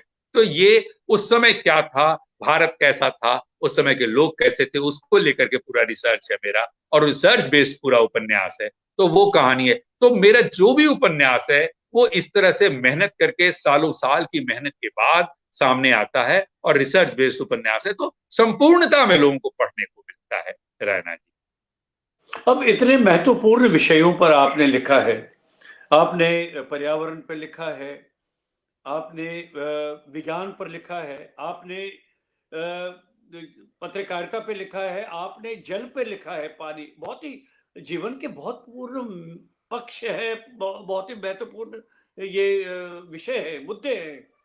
तो क्या ये प्रयास नहीं रहा कि ऐसे उपन्यासों को अन्य, भारत इतना बड़ा देश है, इतनी सारी भाषाएं हैं यहाँ पर, बहुत सारे लोग हैं, और अन्य भाषाओं में अनुवाद होके इनको पहुंच जाना चाहिए। क्या कुछ ऐसा प्रयास हो रहा है या हो चुका है? मैंने इस पर कोई काम इसलिए नहीं किया, मैंने अपनी तरफ से कोई प्रयास नहीं किया, और मेरा अब तक मुझे लगता है कि मेरे पास इतना वक्त ही नहीं था कि मैं इस तरह की चीजों पर ध्यान दे पाऊं, क्योंकि मैं प्रतिदिन रिसर्च का जो काम करता हूं 10 से 12 घंटे मैं काम करता हूं। तो आप इमेजिन करिए कि मेरे पास फिर ऊर्जा ही नहीं रह जाती, एनर्जी नहीं रहती बाकी चीजों के लिए। यहां तक कि लोगों ने कहा कि पर्यावरण पर, ग्लोबल वार्मिंग पर आपका उपन्यास था, अगर आपने फॉर्म भरा होता, जमा किया होता, तो पर्यावरण पर बड़े बड़े पुरस्कार हैं वो आपको मिल गए होते। मैंने कहा कि मेरे पास समय ही नहीं था इन बातों के लिए कि मुझे पुरस्कार मिले। तो प्रकृति ने जो मुझे निर्देशित किया, प्रकृति ने जो तय किया कि मुझे काम करना है, बाकी मेरे जीवन के बाद सारे निर्णय होते रहे, लोग क्या करेंगे। तुलसीदास एक काम करते थे, तुलसीदास अवधि में जाकर उन्होंने रामचरितमानस जानबूझकर पाठकों की भाषा में लिखा। मैं भी जो उपन्यास अगर आप पढ़ेंगे तो आपको पता चलेगा, जो भविष्य में पाठक बनने वाले हैं, एक तो अभी जो 20, 25, 30 साल के विद्यार्थी हैं, और जो 1 से 18 वर्ष के हैं जो भविष्य में पाठक बनने वाले हैं, मेरे उपन्यास की भाषा जो है वो उनको ध्यान में रखकर, कि जब वो पढ़ेंगे तो उनकी भाषा कैसी होगी, उसके हिसाब से मैंने अपने उपन्यासों की भाषा तैयार की है। इसीलिए विज्ञान के कई शब्द आए हैं, कई ऐसे शब्द आए हैं जो कि हिंदी में है ही नहीं, तो मैंने पूरा प्रयोग किया। तो इन सब के कारण मेरे पास इतना समय कभी नहीं मिला, मेरे पास इतना वक्त ही नहीं था कि मैं पुरस्कार के लिए सोचूं या अपने उपन्यासों के अनुवाद के लिए सोचूं। मुझे लगा कि पहले ये जो समय है, जो उम्र है मेरी, अभी जो उम्र है, इसमें मैं बैठकी लगा सकता हूं। अभी जो ये महायुग उपन्यास त्रयी जो मैं लिख रहा था, पूरा उपन्यास तो मैंने सिर्फ 83 दिन में लिखा, और उस 83 दिन में 2.25 लाख शब्द मैंने टाइप किए कंप्यूटर पर, सिर्फ 83 डेज में। और उसके बाद मेरा ये दाहिना हाथ काम करना बंद कर दिया। ये उंगली यहां से शुरू होता था दर्द, और ये दर्द पूरा ऊपर तक, यहां तक था, और फिर बाएं पांव का में ऐसी जकड़न आ गई थी कि बैठना उठना पकड़ के उठ रहा था, बैठता था, इतना दर्द था। और मेरी पत्नी इसमें सहयोग करती थी, वो फिजियो कराती थी, मालिश करती थी, और फिर मेरा हाथ, और कई महीने लगे मुझे वापस करने में उस उपन्यास को लिखने के बाद। तो ये जो मुझे लगा कि ये इस उम्र में अगर ये काम नहीं कर पाया जो इतनी मेहनत का काम है, तो भविष्य में मैं और नहीं कर पाऊंगा। इसलिए शायद प्रकृति मुझसे पहले ये काम करवा लेना चाहती है। बाकी कामों के लिए तो अपनी किताबों का अनुवाद हो, ये तो दूसरे लोग करेंगे। तो बाकी कामों के लिए, मैनेजमेंट के लिए मेरे पास बहुत समय होगा, लेकिन लिखने के लिए फिर समय नहीं होगा। इसके लिए शायद प्रकृति मुझसे पहले ही लिखवा लेना चाहती है बहुत कुछ, उसके बाद फिर बाकी काम। रत्नेश्वर जी, मैंने इसलिए ये सवाल उठाया था कि आप स्वयं इसके लिए प्रयास न करें, लेकिन किसी न किसी वर्ग को ये संज्ञान में लेना चाहिए कि इतने महत्वपूर्ण विषयों पर अगर ये उपन्यास, ये गद्य, ये फिक्शन लिखा जा रहा है, इनको अन्य भाषाओं तक पहुंचना चाहिए। इसके लिए देखिए, मेरा तात्पर्य ये था कि आप व्यक्तिगत रूप से इस पर कोई श्रम न करें, क्योंकि आप तो लिखने में व्यस्त है, आप तो उसकी रचना कर रहे हैं। लेकिन बहुत सारी हमारे देश में बहुत सारे ऐसे संस्था हैं जिनके संज्ञान में ये बात आनी चाहिए और उनको पहल करनी चाहिए, क्योंकि हमारे देश में ऐसी संस्थाओं का अभाव नहीं है जो इस तरह के साहित्य को अन्य भाषाओं में अनुदित करा के उन क्षेत्रों में पहुंचा देते हैं ताकि उनका प्रचार प्रसार हो। ये आपका प्रचार प्रसार नहीं होना है, बल्कि जो आपने प्रोडक्ट दिया है, जो आपने लिखा है, जो आपने विषय लिया है, इतने महत्वपूर्ण विषय जो आपने जिनसे आपने डील किया है, उनको कोने कोने तक उनकी भाषा में पहुंचा जाए ताकि उसका पाठक वर्ग जो है उस बात को समझ सके। ये मेरा तात्पर्य था। रैना जी, इसमें एक बात मैं ये कहना चाहूंगा। अभी चित्रा मुद्गल जी से एक बार बात हो रही थी, फिर मैं उनसे मिलने भी गया, उनका मैसेज भी आया, फिर फोन भी आया। तो उन्होंने कहा जब कि जब एक लड़की पानी पानी, जो मेरा पानी पर उपन्यास है, उसको 2 बार उन्होंने पढ़ा और फिर तीसरी बार भी उठाया पढ़ने के लिए, और उन्होंने कहा कि इस उपन्यास में इतनी अंतर्धाराएं हैं कि मुझे बार बार पढ़ना पड़ रहा है उन अंतर्धाराओं को पकड़ने के लिए। आज के समय में, अब ये 240 पेज का उपन्यास है, आज के समय में इतनी मेहनत करके ऐसे विषय पर जिसमें टर्म्स भी अलग हैं, भाषा भी थोड़ी अलग है, वैज्ञानिक टर्म्स हैं, ब्रह्मांड है, ऐसे विषय पर आलोचक भी हिचक रहे हैं किताब को पढ़ने में। वो, उनको लगता है कि बहुत ज्यादा श्रम करना पड़ेगा उनको ऐसी किताबों पर बात करने के लिए। तो उनके, इसकी वजह से इसकी अगर आलोचनात्मक बात देखी जाए तो बहुत कम हुआ है। जिस तरह से इस पर चर्चा होनी चाहिए थी भारतीय साहित्य में या हिंदी में, तो बहुत कम काम हुआ, क्योंकि आलोचक सरसरी निगाह से अगर इस उपन्यास को पढ़ना चाहेंगे, पलट लेंगे बाकी उपन्यासों की तरह, तो मेरा उपन्यास उनके सर के ऊपर से जाएगा। तो ये मतलब कोई तो न्याय नहीं हो पाएगा, न्याय नहीं हो पाएगा, न्याय नहीं हो पाएगा। तो इसीलिए शायद, जब क्योंकि बड़े जो आलोचक हैं आज हिंदी के, तो उनका इसलिए भी शायद इस पर ध्यान नहीं जा रहा है, किताबें उनके पास रहते हुए भी वो इसको नहीं पढ़ पा रहे हैं, क्योंकि विषय नया है, इसमें रिश्तों वाली कहानी नहीं है, इसमें टर्म्स नए आए हैं, कई नए शब्द गढ़े गए हैं, बहुत सारी ऐसी चीजें आ गई हैं कि आलोचक को ज्यादा श्रम करना पड़ेगा इस उपन्यास को पढ़कर समझने में। 2 बार 3 बार कम से कम पढ़ना पड़ेगा इस पूरे उपन्यास को समझने में। तो आलोचकीय दृष्टि से चूंकि इस पर कम चर्चा हुई है, इसलिए शायद इस पर अनुवाद और दूसरी चीजों में भी बहुत मेहनत करनी पड़ेगी। कोई भी आदमी आएगा अनुवाद करने के लिए, एक सामान्य रिश्तों वाला जो उपन्यास होता है, विमर्श वाला जो उपन्यास होता है, उसमें अनुवाद आसान होता है दूसरे उपन्यासों की तुलना में। लेकिन इसमें अनुवाद भी कठिन होगा, क्योंकि ऐसे ऐसे टर्म आएंगे इसमें कि उसको फिर हमारे साथ जुड़ना पड़ेगा, हमसे समझना पड़ेगा कि ये सब आपने इस्तेमाल किया, इसकी जो इतनी अंतर्धाराएं हैं। क्योंकि जब सही ढंग से अगर अनुवाद करना चाहेगा तो निश्चित तौर पे थोड़ा मुश्किल है आलोचकों के लिए भी और अनुवादकों के लिए भी, क्योंकि इस उपन्यास में बहुत मेहनत करनी पड़ेगी किसी को भी। काम करने के लिए रहना चाहिए। इस दिशा में मैं आपको साधुवाद दे रहा हूं, इसलिए कि आपने ये चिंता नहीं की क्या इसको समीक्षक पढ़ पाएगा या इसकी आलोचना समीक्षा कर पाएगा या नहीं, क्योंकि अक्सर हमने ये देखा है कि अभी रचना बनी नहीं रही होती है तो समीक्षक तैयार होता है और उसकी समीक्षा छप जाती है और एकदम प्रकाशित हो जाती है, तो तरह तरह की उसमें फिर डिस्कशंस होते रहते हैं। लेकिन आपने बेसिक काम जो करना था वो आपने कर लिया। अब ये उस समीक्षक को उस कृति के लायक बनाना है कि वो पूरी तरह से इसको पढ़ने के बाद, इसको समझने के बाद इसकी सही रूप से समीक्षा कर पाए। ये बहुत बड़ा एक अपने आप में सवाल है।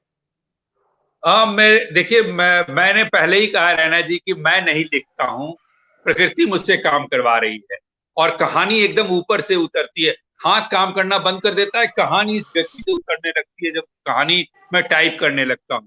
तो प्रकृति ने जो निर्णय किया, आप रामायण अगर देखिए, आप अपना ही पूरी दुनिया का सबसे पुराना ग्रंथ वेद देखिए, क्या वेद बात है? अगर इतना आसान नहीं है समझना उसे, उसमें आपका जीवन खप जाएगा, फिर भी आप बहुत सारी चीजें आपसे छूट जाएंगी। तो समझ ही लेखक का नहीं काम पाएंगे, ये सही नहीं, बात है। हाँ, तो लेखक का काम इस चिंता के लिए नहीं है कि लोग समझ पाएंगे या नहीं समझ पाएंगे। ये अगर वो प्रकृति के अनुसार, मैंने जैसे पानी पर काम किया, रेखना मेरी जान जो ग्लोबल वार्मिंग पर है, ग्लोबल वार्मिंग पर काम किया, जैसे जैसे समय आगे बढ़ेगा वो टर्म्स भी लोग समझेंगे, उन परिस्थितियों से जुड़ेंगे और तब मेरे उपन्यासों की महत्ता उनको समझ में आएगी। जैसे महाभारत जब मैं पढ़ रहा था तो 2 साल मुझे लगे संपूर्ण महाभारत पढ़ने में। अब महाभारत में इतनी अंतरधाराएं हैं, इतनी अंतर तरंगे हैं। सामान्यतः वो घरों से बाहर है, सामान्यतः ये प्रचारित किया गया कि महाभारत को घर में नहीं रखना चाहिए।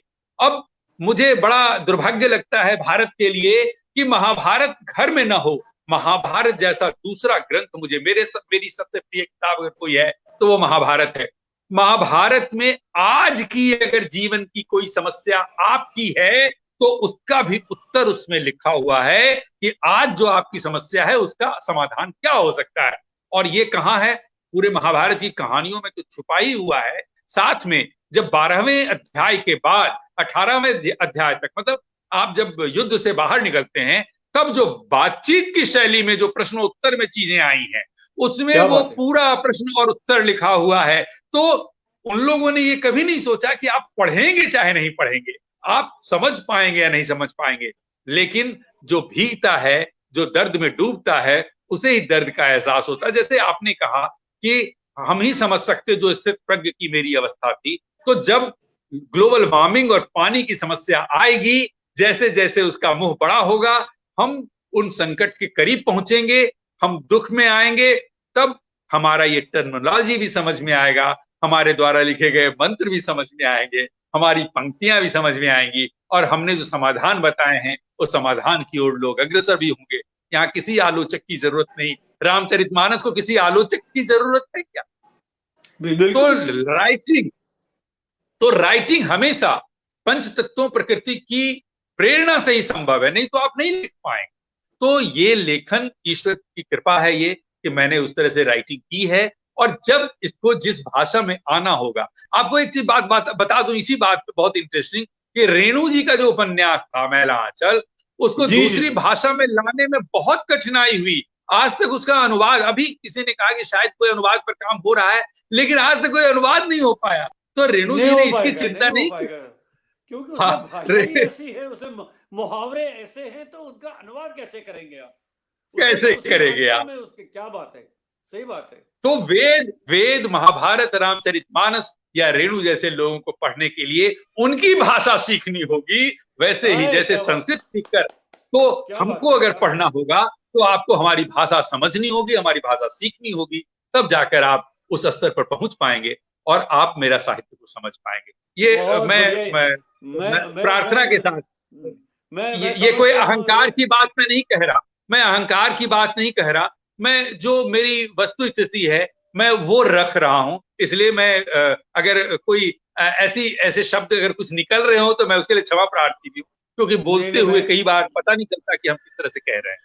मैं आपकी आज की इस बातचीत में ये जो अभी आपने कहा उसको हाईलाइट करते हुए उसको ये बताता हूँ, ये पुनः इसको मतलब मित्रों के सामने रखता हूँ कि कुछ रचनाएं, कुछ कृतियां ऐसी होती है सही मायने में जिनका अनुवाद नहीं हो सकता है, और उनको समझने के लिए जिस भाषा में वो रचनाएं लिखी गई है, वो कृतियां लिखी गई है, जिनको वो पढ़नी है उनको उसी भाषा को पहले सीखना पड़ेगा। ये बहुत अच्छी बात कही आपने, इसके लिए मैं आपको बहुत बहुत साधुवाद दे रहा हूँ। अच्छा, आपका एक महत्वपूर्ण विषय रहा है पत्रकारिता। तो पत्रकारिता के लिए आप नागपुर भी गए थे, तो उसकी क्या यात्रा रही है आपकी, क्योंकि पत्रकारिता में भी आपका पर्याप्त दखल रहा है। हाँ, बड़ा इंटरेस्टिंग है। जब मैं नागपुर में था वहीं से मेरा +2 सेंट फ्रांसिस डिसल्स कॉलेज से हुआ और फिर ग्रेजुएशन हिस्लॉप कॉलेज से हुआ नागपुर से। तो वहां पे रहते हुए मैं वहां एक बार एक अखबार में निकला निबंध प्रतियोगिता, और मैंने एक निबंध लिखा और मुझे पहला पुरस्कार मिला, फर्स्ट प्राइज मिला और 25 अरे रुपए मिले वाह, उसमें। क्या ये बात है, क्या बात है, जी जी। ये 83 की बात है, 1983 की बात है ये। और उसके बाद जब वो पुरस्कार मिल गए तो मैं उनके जो अखबार के जो फीचर एडिटर थे, परमात्मानंद पांडे उनका नाम था, तो मैं उनसे मिलने गया कि मैं मिलूं उनसे। जब मिला तो मैंने उनसे पूछा कि क्या मेरे लिए अखबार में कोई जगह बन सकती है। तो उन्होंने कहा कि प्रधान संपादक से बात करके देखता हूं। तो वो गए और उसी समय उन्होंने प्रधान संपादक से बात करके मुझे कहा कि उन्होंने आपको कल 10:30 बजे का समय दिया है, आप 10:30 बजे आ जाइए। तो मैं दूसरे दिन गया, जब जाना था मुझे तो सुबह से ही जोरदार बारिश हो रही, और उस समय मैं कुर्ता पैजामा पहनता था। ठेठ बिहारी देहाती आदमी, खेत किसान में काम करने वाला। अब पढ़ने के लिए भले मैं नागपुर चला गया था, क्योंकि मेरी माँ मुझे अलग करना चाहती थी थोड़ा पारिवारिक परिवेश की वजह से, तो मैं नागपुर जरूर चला गया था, लेकिन किसान तो था। तो वही वही मेरा लिबास था, कुर्ता पैजामा। वो एक लंबा सा नगड़ा जूता होता है, बाटा का आता था, वो जूता, यही मेरा पहनावा था। तो मेरे पास छतरी नहीं थी, मैं उसी कपड़े में जो मेरा कुर्ता पैजामा था उसी में उस भीगती हुई, मतलब जोरदार बारिश में मैं भीगते हुए बस अड्डे पर पहुंचा। वहां बस मिली और फिर मैं कॉटन मार्केट में नवभारत का दफ्तर था वहां पहुंचा और भीगते हुए दफ्तर पहुंच गया। 10 बजे मैं वहां पहुंचा हुआ था। मैंने काउंटर पर जाकर कहा कि मुझे अपॉइंटमेंट मिला है संपादक राम गोपाल माहेश्वरी जी से 10:30 बजे का। उन्होंने कहा ठीक है, इंतजार कीजिए। और उसने ऊपर से नीचे तक मुझे देखा, पूरी तरह पानी टपक रहा था कुर्ते से। उसके बाद 10:30 बजे ठीक मुझे अंदर बुलाया गया। राम गोपाल माहेश्वरी जी कुछ काम कर रहे थे, प्रधान संपादक थे, बुजुर्ग बहुत बूढ़े। तो उन्होंने सराकर देखा और पानी टपकता हुआ देखा, पूरा बाल चिपका हुआ देखा बारिश में। उन्होंने कहा कि आप इस तरह। तो मैंने कहा कि जी मेरे पास छतरी नहीं थी और आपने 10:30 बजे का समय दिया था, बारिश हो रही थी, तो इसलिए मुझे समय पर पहुंचने के लिए भीगते हुए आना पड़ा। तो उसके बाद उन्होंने कोई सवाल मुझसे नहीं पूछे और उन्होंने हाथ नीचे करके घंटी बजाई। और जैसे ही अंदर दरबान आया तो उसको कहा कि जाओ परमात्मानंद जी को बुला कर लाओ। परमात्मानंद, मैं वैसे ही खड़ा। फिर परमात्मानंद पांडे जी आए, उन्होंने कहा कि जाइए इनको एक कुर्सी दिखा दी, और मैं वहां बैठ क्या गया। बात है, क्या बात है, बहुत बढ़िया, तो, बहुत अच्छा। तो ये यहाँ से मेरी पत्रकारिता एक तरह से शुरू हो गई। मतलब कि उनको लगा कि एक ऐसा डेडिकेटेड लड़का जिसको कि मतलब जो समय का इतना पाबंद है, वही एक अच्छा पत्रकार हो सकता है। और इसीलिए मैं अक्सर कहता भी हूं कि मैं समय की सवारी करता हूं, समय के पीछे नहीं चलता। मेरा वाहन अगर कोई है तो वो समय। क्या बात है, क्या बात है। ये एक और बात जो आपने कही आज के कार्यक्रम को, उसमें इस बात को भी मैं हाईलाइट कर रहा हूँ कि समय की सवारी करना बहुत बड़ी बात है और हर कोई नहीं कर सकता। रत्नेश्वर जी, हर जी, कोई नहीं समय कर की सकता। सवारी। और इसमें एक चीज अक्सर लोग मुझसे पूछते हैं कि आपका झगड़ा किसी से नहीं होता जल्दी, आप किसी से नाराज नहीं होते जल्दी, आप किसी को गुस्सा नहीं दिखाते। तो मैंने अभी एक ऐसे ही इंटरव्यू में कहा था कि गुस्सा जो होता है वो हमारी एनर्जी है, आपकी एनर्जी है। और गुस्सा एक ऐसी एनर्जी है जो आपके जीवन को संचालित और सुचारित करती है, वो बेहतर तरीके से जीने का माध्यम है, ऊर्जा।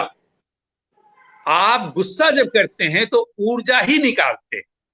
तो मैं, आप मुझसे जितनी मुस्कुराहट ले लें, जितनी मोहब्बत ले लें, मैं देने को तैयार हूं, लेकिन अपना गुस्सा मैं आपको किसी भी कीमत पर नहीं दूंगा। आप करोड़ों रुपए भी मुझे दे दे तो भी मैं क्योंकि अपना वो गुस्सा नहीं। क्योंकि वो मेरी ऊर्जा है। वो मेरी ऊर्जा है, वो मेरी एनर्जी है। क्या बात है! बहुत बहुत अच्छी बात कही आपने, बहुत अच्छी बात है। आपने तो आपको तो वैसे पत्रकारिता पर भारतेंदु हरिश्चंद्र पुरस्कार भी मिला है। जी, मेरी किताब आई थी समाचार एक दृष्टि, जिसमें मैंने समाचार लिखने के पूरे तरीके किस तरह से सहजता से हो सकते हैं और लाइवली एक पत्रकार कैसे काम करता है, उसको लेकर के वो पूरी किताब है। तो उसी पर भारतेंदु हरिश्चंद्र पुरस्कार मुझे भारत सरकार का मिला था। वो 1998 के लिए मुझे पुरस्कार मिला था। तो बहुत पहले की बात है वो। उसके बाद तो मैं ऐसा योग में चला गया, लेखन का योग जिसको कहते हैं, मैं पूरी तरह योग में हूं, साधना में हूं। तो बाकी चीजें मैं भूल गया, खो गया कि कुछ पुरस्कार जैसी कोई चीजें। लोग पूछते हैं कि आप क्यों नहीं प्रयास करते। अरे अरे भाई, कुछ काम कर लो, उसके बाद वो सब तो करता ही रहूंगा, जो होगा होगा। लेकिन ये काम नहीं हो पाएगा दोबारा, इसलिए मैं अभी सिर्फ काम में लगा रहता हूं। तो इसलिए मैं अपने जीवन के लिए यही समझता हूं कि मैं लेखन के रास्ते योग में हूं इस समय। आजकल हमने ये भी देखा है ना कि जो कुछ पुस्तकें लिखी जाती हैं तो प्रकाशक खुद ही उसकी व्यवस्था करा लेते हैं पुरस्कारों की, ताकि उनकी भी पुस्तक बिक जाए और लेखक भी राजी। करते होंगे शायद, मुझे नहीं पता है इन चीजों का। हाँ, करते होंगे शायद। चलिए। तो अच्छा, आपका अब साहित्य के इतर क्या क्या इच्छा है आपकी, क्या रुचि है आपकी किसमें? और जैसे कई लोग चित्रकला में रुचि रखते हैं, कई लोग संगीत में रुचि रखते हैं। आपका जब आप लेखन नहीं करते हैं, उस समय में आप कौन सी गतिविधियां करते हैं? कई लोग तो पेंटिंग करते रहते हैं, कई लोग संगीत सुनते हैं। आपकी क्या रुचि है? नहीं, संगीत सुनना मुझे बेहद पसंद है। और जो जीवन का पहला पुरस्कार जिसको कहते हैं, वो मुझे गाना गाने के लिए ही मिला अच्छा। था। क्या बात है, मैं क्या बात है, मैं क्या बात है! मैं अपने स्कूल डेज में भी जो वहाँ की क्षेत्रीय भाषा है उसमें गीत गाया था। पुलवा लागेला सुहावन, बीचे गंगा धार हो मुकामा। ये गीत मैंने पहला गीत गाया था। जो एक गायक थे जिन्होंने मुझे ये गीत सिखाया था। और उसके बाद जब मैं नागपुर चला गया, सेंट फ्रांसिस रिसर्च कॉलेज में, जब +2 में था, तो 4000 लोगों के बीच विद्यार्थी थे, लगभग 4000 उस कॉलेज में। उसमें मुझे पहला पुरस्कार मिला था जब मैं एक फिल्मी गीत गाया था, भरी दुनिया में आखिर दिल को समझाने कहा जाए, मोहब्बत हो गई क्या तुमको वो दीवाने कहा जाए। तो दो तो दो पंक्तियां मैं सुनाए, दो पंक्तियां सुनाई ना, अच्छा लगेगा। नहीं, वो तो अब सब पुरानी बातें हो गई। अब तो सालों साल से कोई गीत गाया नहीं। साइनस की वजह से मेरी आवाज बंद हो गई थी एक समय में। उसके बाद तो फिर गीत गाना बंद हो गया। वो सब तो अब बहुत दूर की बात हो गई। लेकिन गाना मुझे बहुत प्रिय है, सिनेमा मुझे बहुत प्रिय है। मैं ये देखना चाहता हूँ। और गाना मुझे बहुत, अभी भी आज भी मैं 50s के गाने सुन रहा था। मुझे बहुत अच्छा लगता है गाने सुनना। अ, मैं अक्सर गाने लगा देता हूं, तो वो अच्छा लगता है। लेकिन होता क्या है कि मैं चूंकि योगी हूं, तो एकांत में खुद चला जाता हूं, अपने भीतर ऐसा घुसता हूं कि मुझे बाहरी दुनिया से किसी चीज की आवश्यकता ही नहीं रहती। और वहां जो आनंद की अनुभूति होती है, वहां जो एक सुख मिलता है, उस सुख में मैं घंटों खोया रहता हूं। तो वो भी मेरे पास एक ऐसी चीज है जहां एक अंतर तरंगे चलती रहती हैं, संगीत बजता रहता है, एक ऐसा धुन जिसमें कि आप नृत्य करते रहते हैं। और मैं हमेशा लगभग अपने जीवन में नृत्य करता रहता हूं। तो इसलिए वो मेरे आनंद का एक अलग स्थान है, जहां मैं एकांत में भी घंटों नहीं, कई कई दिन तक रह सकता हूं। तो लेकिन लेकिन उस अवधि में तो आपका लेखन कार्य कैसे चलता फिर? अब जब मेरा लेखन रुकता है, जब बंद होता है, तो बस वही करता हूं। जैसे अभी मेरा, जब ये अभी मैं घूम रहा हूं, कई जगह मैं गया, अभी दिल्ली गया, उड़ीसा गया, कई जगह गया। तो अभी जो मेरा ब्रेक वाला टाइम थोड़ा है, ये ब्रेक वाला टाइम चल रहा है। तो ऐसे समय में मैं कहीं भी जाता हूं तो फिर घंटों योग में चला जाता हूं। लेकिन जब लिखने बैठता हूं तो ये सारी चीजें छूट जाती हैं। आपसे भी शायद अगर आप कहे होते तो मैं कहता कि मैं अभी एक दूसरी मन स्थिति में हूं, मैं बात नहीं कर पाऊंगा। तो ऐसी भी स्थितियां कई बार, पिछली बार भी रेखना मेरी जान पर कई लोगों ने कहा था और मैं बात नहीं कर पाया था, क्योंकि मैं एक ऐसे ट्रांस में रहता हूं कि मैं, आप सवाल क्या पूछेंगे मैं जवाब क्या दे दूंगा। तो ये स्थिति रहती है मेरी, तो मैं हमेशा उस चीज के लिए तैयार नहीं रहता। अभी मैं एक ब्रेक पर हूं, और रिसर्च का जब काम चल रहा होता है तो लगभग मेरा ब्रेक रहता है, क्योंकि रिसर्च में मुझे योग में जाने की स्थिति जब मैं चाहता हूं तब जाता हूं, और फिर लेखन वाले काम से बचा रहता हूं। लेखन में जब उतर जाता हूं, जब स्टोरी लाइन बनाना शुरू करता हूं, तब वो साल भर 6 महीने मैं पूरी तरह डूब जाता हूं, फिर उसी पे घुसा रहता हूं, उसी में लगा रहता हूं रैना जी। लेकिन लेकिन आज तो आपने सब सही सही जवाब दे दिए, बढ़िया बोले, बहुत अच्छा बोले, और बहुत सारे मित्र हमारे साथ जुड़े हैं।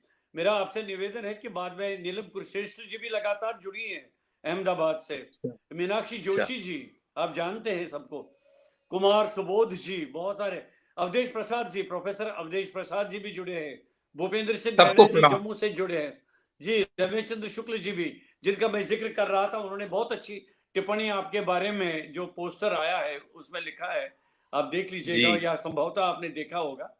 तो अब देखिए, बात करते करते लगभग 1 घंटा 12 मिनट तो निकल गए, पता भी नहीं जी।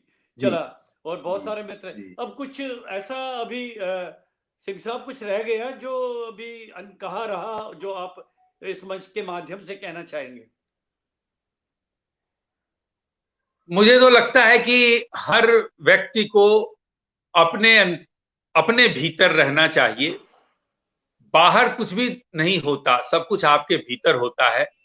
कई बार हम दूसरों के बारे में कहते हैं कि मैं उसे जानता हूं, पर जो स्वयं को नहीं जानता वो दूसरों को क्या खाक जानेगा।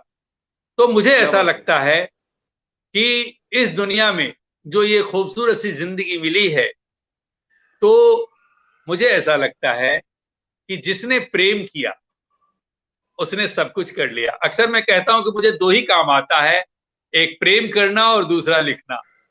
तो क्या बात है, क्या मैं बात। ये कहता हूं कि जिसने प्रेम किया उसने सब कुछ कर लिया, उसे कुछ और करने की जरूरत नहीं। और जिसने खुद को जान लिया उसने सब कुछ जान लिया, उसे कुछ और जानने की जरूरत नहीं। तो मेरी वाह वाह। यही पंक्ति है, यही अंतिम बात है शायद रह रहा जी। क्या बात है, बहुत बढ़िया, बहुत अच्छा, बहुत बढ़िया। और मैं आपसे निवेदन करूंगा कि जितने मित्रों की कमेंट्स आए हैं इस कार्यक्रम में, आप बाद में आराम से उनको जहां पर आप उचित समझेंगे, उनको आप उसका उस पर अपनी प्रतिक्रिया दे दीजिएगा। और जरूर आपने जरूर समय जरूर। मैं अभी भी आपने, मैं अभी भी उन सबको प्रणाम करता हूं और धन्यवाद देता हूं जिन्होंने मुझे देखा और कमेंट किए उस पे। अभी भी मैं कहता हूं और फिर मैं वहां पोस्ट पे भी आऊंगा। जी, जी, जी। मैं आपका हृदय से आभार व्यक्त करता हूँ। बहुत अच्छी खुलकर बातें हुई, बहुत अच्छी बातें हुई, और देखिए, मैं समझता हूँ कि बातें करना और इस तरह से अपने अंतर्मन को आगे रखना, ये एक सतत प्रक्रिया है। ये कभी समाप्त नहीं होता है। ऐसा नहीं समझेंगे कि आपने सब कुछ कह दिया और मैंने सब कुछ सुन लिया। या ये नहीं कह सकते कि आपने जितना भी कह दिया उतना मैं समझ पाया, सुन पाया।